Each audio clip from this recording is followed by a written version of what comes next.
अस्सलाम वालेकुम नाज़रीन, मैं हूं फातिमा अरूज और मैं हूं अली अहमद। आप देख रहे हैं M7 न्यूज़ HD। आइए नजर डालते हैं आज की अहम खबरों पर।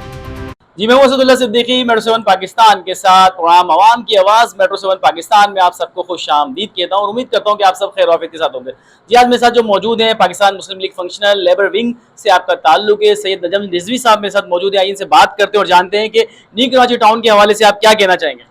देखिए, न्यू कराची टाउन के अंदर एरियस के मामला जो है वो अभी फिर रुक गए और हमने उनसे बातचीत की। हमारे लोग गए वहाँ पे, उन्होंने बात की है, मगर ये कहा गया है कि 1-2-3 दिन जो है वो हमें दिए जाएं।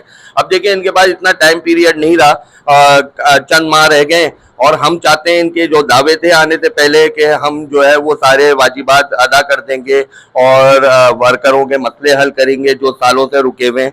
तो अब चंद माह के अंदर कुछ टाउन्स ने जो है वो अदा कर दिए हैं। तो हम चाहते हैं कि न्यू कराची टाउन है, लियाकताबाद टाउन है, ये 2 टाउन रुके हुए हैं, तो ये भी अपनी अदायगी देके वर्करों की एक खुशहाली का सबब बने। और लाजमी अभी हालात ऐसे हैं कि ये 40, 42, 45 हज़ार रुपए में गुजारा करना वर्कर का बड़ा मुश्किल काम हो गया है। तो हम इसी तरीके से छोटे छोटे इशू को, मेडिकल हो गया, एरियर्स हो गए जो 2017 से रुके हुए थे, आज उम्मीद है कि 3 टाउन्स ने जो है वो देना शुरू कर दिए, मंथली भी दे रहे हैं और एक लमसम अमाउंट के अंदर जो है वो एरियर्स दिए जाते हैं।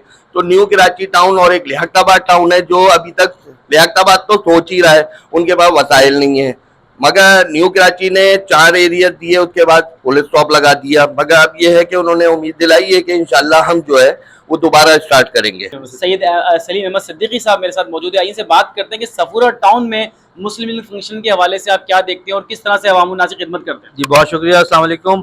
असल में हम सफूरा टाउन में जब अपना पैगाम लेके, जब पीर साहब पकारा का पैगाम लेके हम तमाम वहाँ पहुँचे, चेयरमैन साहब से हमारी बहुत अच्छी बात हुई, उन्होंने बड़ा अच्छा रिस्पांस दिया, मगर उसके साथ ही उन्होंने उनको इंतकामी कार्रवाई पे आगाज़ कर दिया। अब चेयरमैन साहब ये कहते हैं कि मुलाजमीन के मसाइल पे कोई बात ना करें और हमारे जो मुस्लिम फंक्शन के जो लोग वहाँ रजिस्टर्ड हुए थे या जो लोग उसमें पैगाम लेके आ रहे थे मुस्लिम लीग फंक्शन का, उसको उन्होंने इंतकाम का निशाना बनाना शुरू किया, उनकी पोस्टिंग करी, उनको दबाना शुरू किया ताकि और दीगर मुलाजमीन अपने हुकूक की बात ही ना कर सकें। तो ये मैं उनसे दरख्वास्त करूँगा कि ये आपका मतलब अच्छा इकदाम नहीं है, ये इस पर नज़रसानी करें और मुलाजमीन को ऐसा ना करें कि और प्रॉब्लम वहाँ पैदा हो। सफूरा टाउन नाज़रीन, मेरे साथ मौजूद है सलीम अहमद सिद्दीकी साहब और सैयद नजम रिजवी साहब, जो कि मुस्लिम लीग फंक्शन के हवाले से अवाम उन्नास के लिए, खासतौर पर वर्कर के हवाले से जनाब पीर पकारा साहब का पैगाम पहुँचा रहे थे। अपना बहुत ख्याल रखिएगा। अल्लाह हाफ़िज़।